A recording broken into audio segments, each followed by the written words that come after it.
What's going on, everybody? Josh Engleman here for Stokastic.com, back again with my NBA DFS contenders on FanDuel for Friday, March 10th.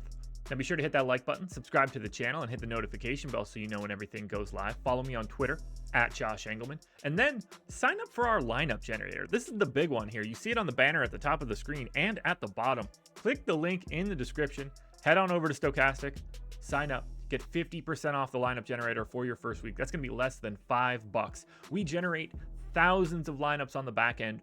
We throw out everything that we don't think meets the quality criteria that you guys should get. And then we let you sift through the rest of it. Pick contrarian lineups, balanced lineups, chalky lineups, lock players, export up to 20 lineups via CSV. If you're playing 20 or less lineups, this is the tool for you. It's got all of our projections and optimal rates attached to it as well. Come check it out. Worst case scenario, you hate it, you're gone in a week, and it costs you less than $5. You're not going to find deals much better than that. Now, we're going to round out the bottom of my top 10 with Royce O'Neal, DeJounte Murray, Cam Johnson, OG Anunoby, and Tyrese Maxey on the outside looking in. Who will be my favorites? My top 5 plays for today? It's time to find out.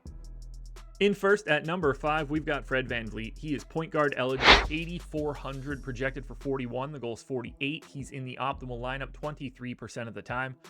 Playing his standard issue, 38 minutes a game. This is a fantastic spot for Toronto. Pace up spot, big time against the Lakers. It's a coin flip matchup. They're 1-point dogs, and he's like a 1.1 fantasy point per minute guy. 22% usage, 18.5 points, almost 8 assists, 5 boards, and 2 stocks. He's going to fill up the stat sheet in just an absolute dream matchup. Late night hammer as well. Get yourself some Fred VanVleet, but you can see Anunoby on the list. You're not going to have much of a problem getting to most of Toronto today.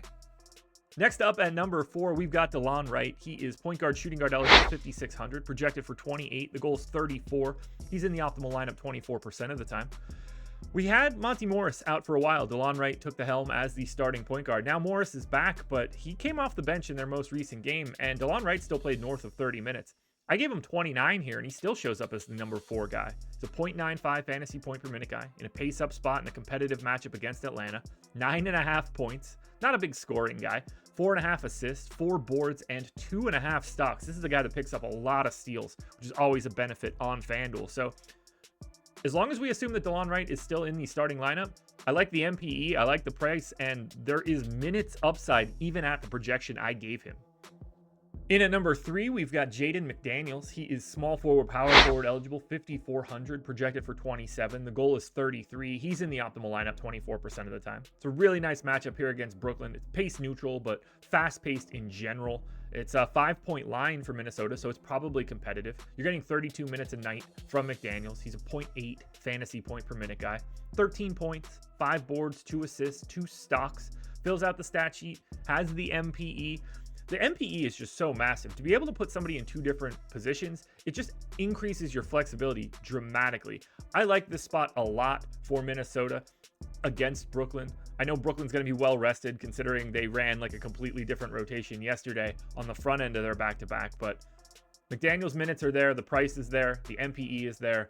He just makes lineups work right now on a day where we don't have a ton of crazy value. In at number 2, we've got Melton. He's point guard, shooting guard eligible, 4,600, projected for 22.5. The goal's 29. He's in the optimal lineup 26% of the time. Like I said, we don't have a ton of value, so guys with lower prices and MPEs start to stand out. 27 minutes. He's a little over a 0.8 fantasy point per minute guy. Great matchup for him in that Portland's defense is absolutely dreadful. Philly is a 9-point favorite in this one. 9.5 points, 4.5 boards, 2 assists, and 2 stocks for Melton. As we start to get better value throughout the day, someone like Melton will just naturally fall. But for now, he's sort of the pay down option that you need to look for. Like, subscribe, notification bell, and follow me on Twitter at Josh Engleman. But more importantly, look at the banner next to me. NBA lineup generator, $4.48. Click the link in the description, hit the QR code that's on the screen, get our lineup generator for less than $5 for the first week. Cancel at any time. If you don't like it, you're only out $4.48. Fantastic deal, and I think that it's going to absolutely improve your DFS performance. Number one contender today, and it is not close. Shooting guard, small forward, Anthony Edwards, just 8,800, projected for 47. The goal is 50. He's in the optimal lineup 35% of the time. Now, do the Nets have an infinite amount of wing defenders to throw at Edwards? Yeah, but Anthony Edwards runs this team. 36 minutes, 1.3 fantasy points per minute, 29 real points on 33% usage, 6.5 boards, 4.5 assists, and 2 stocks. He's going to fill up the stat sheet. He hits guard and forward eligibilities, and for some strange reason, he's under 9K. Makes no sense. This is a 6-game slate. You've got to get yourself a bunch of Anthony Edwards, the clear-cut number one contender on FanDuel. Alrighty, folks, that will do it. Those are my NBA DFS contenders on FanDuel for Friday, March 10th. DraftKings version is around here somewhere, so check it out. Good luck tonight. Everybody win some money. We're back again Monday morning for another edition of the Contenders.